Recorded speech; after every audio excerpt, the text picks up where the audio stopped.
I really don't get the obsession with cash ISA in this country. Imagine you have the opportunity to put away up to £20,000 a year, and anything you make is completely tax-free. You can actually make as much you want, any interest you like, tax-free. And you choose to pick a product that can only give you 4.5% return, and that's on the high end. Whereas you can put it into a normal S&P 500, nothing fancy, just a tracker fee, and you can actually get 10%. Let's even call it 8% when you take away inflation. That's still double what you can get from a cash ISA. Why would you continue to put money in a cash ISA? So when I say I get where Rachel Reeves is coming from, that's one of the examples. So in this video, I'm going to break down what Rachel Reeves said in the Mansion House announcements yesterday. I'm going to tell you some of the bits that I think will affect you, and also we can talk about some of the examples and how we can fix it. So if you get the hype about cash ISA, leave in a comment below and help me understand it, because I just still don't get it. Right then, let's start from the beginning. What's an ISA? An ISA stands for Individual Savings Allowance. So put it in simple language, it's an account where you can put money into, and it's completely tax-free of interest and capital gains. Which means if you bought, say, shares and stocks and whatever into it, or in some cases cash, any interest you make, completely tax-free. Any profits you make, tax-free. Dividends, tax-free. It's a very good way to protect your money from the taxman, basically. Now, in places like the USA, they've got the Roth IRA and so on that are limited to $4,000 a year. In the UK, it's a very generous £20,000. So you can put £20,000 within any financial year, and anything you get will be tax-free. So there are different types of ISAs. You got the cash ISA, you got lifetime ISA, you got stocks and shares ISA, and you got other ones. But for the sake of this video, we're just going to focus on the cash ISA and the stocks and shares ISA. Now, as I mentioned before, in a cash ISA, you can put cash in there up to £20,000, but the maximum you're going to get these days is around 4.5%. Even if you get slightly more, it won't be a lot more, which means you're limiting yourself to those returns. But everything you make in there will be completely tax-free. No capital gains tax, no interest tax, nothing. All there, nice and safe. Whereas on the other hand, you got the stocks and shares ISA, which is where you can buy shares and stocks of companies and businesses around the world. You can buy UK stocks if you want, you can buy American ones, but the stock market is known to return at least 10% per year. Now, that's not 10% every year necessarily. It goes up and down, and sometimes it might go really high, sometimes it might go really low, but the average is known to be 10%. And that right there is one of the big problems that people in this country have. The idea of potentially losing their money doesn't sit right with a lot of people, which is why I think a lot of people prefer to go through the cash ISA route, because in their mind, I'd rather have that 4% or 4.5%, and even if you think that inflation is 3.9% at the moment, they still rather have that 0.6% than to potentially lose all their money. But what they don't realize is that no one has ever lost money by leaving money in the stock market for longer than 5 years. It's unheard of. So you're taking more of a risk by potentially losing, eroding your money through inflation by leaving it in cash ISA than you are leaving it in a stocks and shares ISA. So currently there's around 18 million people with money in cash ISAs in the UK. And there's something like 300 billion held in these accounts, and 50 billion was put in just in the last financial year. So we're talking staggering amount of money. So on one hand, you've got this lady, Rachel Reeves, who's the Chancellor, whose party, Labour, won the election promising growth, economic growth. So they said in the campaign, we're going to come in, we're going to revive everything that the Tories broke, and we're going to get the country growing again. We're going to get money in people's pockets. Now, they've been there almost a year, and they've not really achieved much. It's been a bit of a tough one for them. But all of a sudden, she's there realizing there's 300 billion pounds sat in cash ISAs earning 4%, 4.5%, barely beating inflation. And on the other hand, you got people saying, oh, there's cost of living crisis, things are very expensive, you know, wages are not growing fast enough. But she's thinking, hold on, you could invest in stocks and help yourselves to 10%, 12%, whatever it is. I mean, the S&P 500 gave back 25% just last year. So she's saying, well, maybe we could do something differently and encourage people to put more money in the stocks and shares ISA.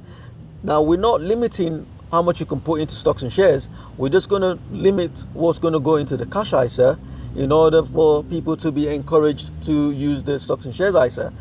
Now, she scrapped that yesterday. To me, that's like having a boxer in a ring, a big heavyweight boxer who's a big, strong, powerful puncher in there with a smaller guy. And this guy's taking a beating. You see your fighter just covering up, just moving side to side, not throwing anything back. It's like, come on, man, swing, knock him out. What are you waiting for? That's kind of how Rachel must be feeling. She must be sat there going, but there's all this money there. 300 billion is no joke. It's a lot of money. Instead of your 4.5%, why not like put a bit more oomph into your punches and get more money for your, more return for your money in there? And that's kind of why I get where she's coming from. She's saying, help yourselves. Why don't you help yourselves? Now, the problem is she's been under a lot of pressure since it leaked that she might be reducing the limit on cash ISA. So she's had to back off now.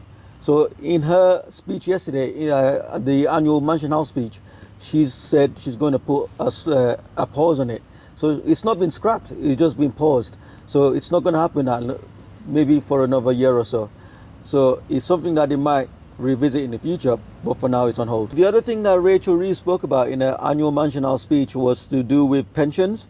So currently, every time you pay into a pension, that pension goes to a pension fund manager, so Scottish Widow or whoever it is that your company uses. And that fund manager then decides on where to invest it. So they could invest it into American stocks or gold or whatever it is. So Rachel is now encouraging people, those pension fund managers, to invest into more risky assets. So in this case, she wants private equity funds. Now, I'm not necessarily in favor of that because it's a little bit riskier than the usual just a tracker S&P fund or FTSE 100 fund. So they're taking a bit more risk. Not really my cup of tea, but one of the things she wants to push is for at least 5% to go into UK specific projects. So that's UK specific companies or assets and so on. Now that bit I can get behind because charity definitely begins at home. The reason the S&P 500 is so strong, the S&P 500, by the way, is the 500 biggest companies in America.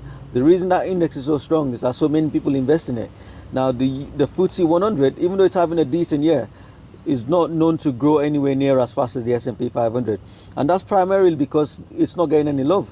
So Rachel's point is, if we start showing the S&P, the FTSE some love, if we start putting money into UK equity, if we start investing some of those money into UK stocks and bonds and shares and whatnot, then that would also help kickstart the UK economy because that growth there is required.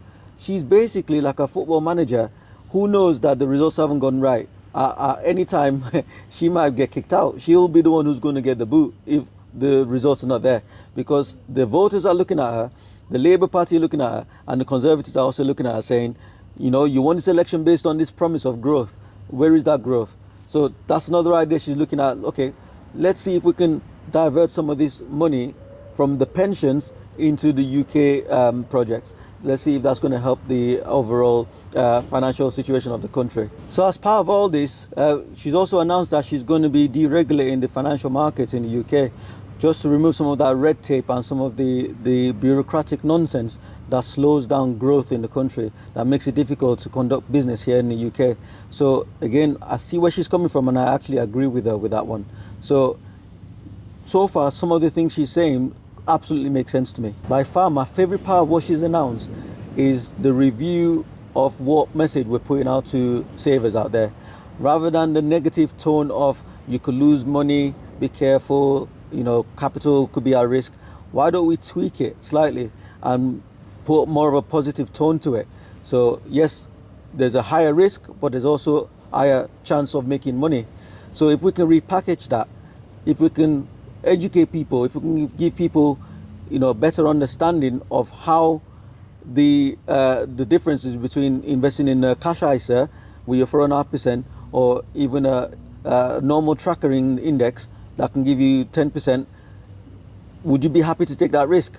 So I'm very happy that she's actually putting that bit forward there, because the message has been so negative for so long. Another thing that I find interesting that she announced was a targeted support from April 2026.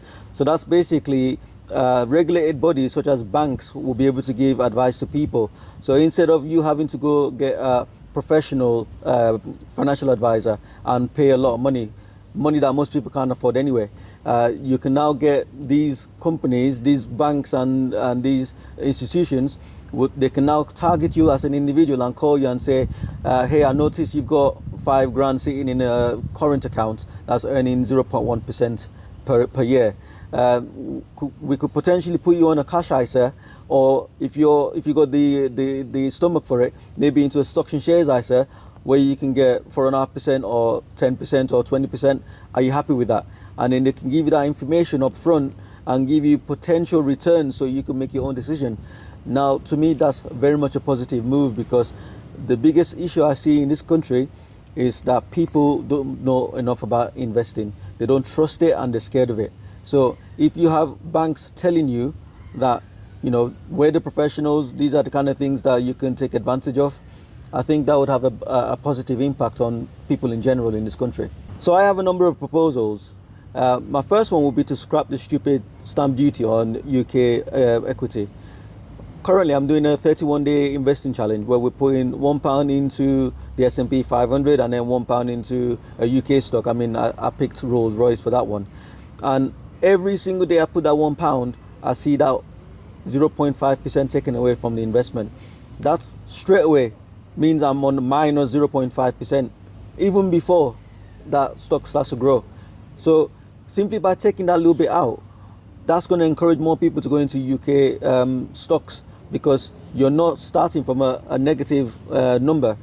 You don't even have these with the American stocks. You can buy an American stock without any stamp duty. So why would you invest in the UK one? American stocks already outgrow UK ones. So why would you want to have something that's going to put you in a minus figure before you even start? It doesn't make sense. My second proposal will be to educate people. Now, I know Rachel Reeves has announced that they're going to change the whole message around, risk and, the negative tone of investing in this country. But as someone who grew up here and went to school here, I did not learn anything about investing until I was a grown adult. So there's no reason they can't include investing into the school curriculum, even from primary school, even if it's just basic. Don't spend all your money, put a bit in here, put a bit in there.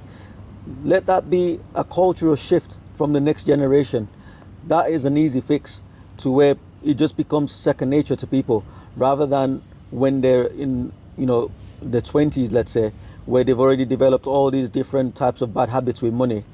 Let that be part of the culture from a young age. That automatically will change the next generation. My next proposal is a bit controversial. The last government, the Tory government, proposed a UK stocks and shares ISA, which would be an additional £5,000 on top of the 20,000, which you can then invest into UK specific assets. Now, I think it would be a good idea for them to revisit that. Maybe make a few tweaks here and there, because I don't know the full details of that. But the idea of not removing people's ability to choose where to put their 20,000, but in addition to that, you have a further 5,000 that can then go into the UK market. That sounds like a good idea to me. And I think if we can also expose people to the fact that some of the best paying dividend stocks are UK dividend stocks. Seriously, it's hard to beat. You're talking on average 3 to 4% dividends on top of whatever growth you might get. Whereas in the US, the dividends are a lot lower. Yes, you get more growth. So if you have people who are investing more for income, the UK stocks are actually very good. So all in all, I get where Rachel Reeves is coming from, and I actually agree with a lot of what she said. We can't continue being negative about UK specific assets and then expect someone to come out and some miraculous growth to happen. We need to actually start showing these companies some love. We need to actually start putting money in our own backyard. We need to start backing UK companies and start pumping our own money into our own stocks. Now, that's not to say we shouldn't be able to choose to put money into other markets, but I think anything that encourages the growth locally, nationally, is actually a very good idea. So let me know what you think. Leave your comments below. If there's anything you don't quite agree with, let's have the conversation. If there's anything that you think I've missed out on, put your comments below. Let's have a chat. Don't forget to subscribe. Make sure you hit that like button and make sure you click on the notification as well. It's a Roadman Investor.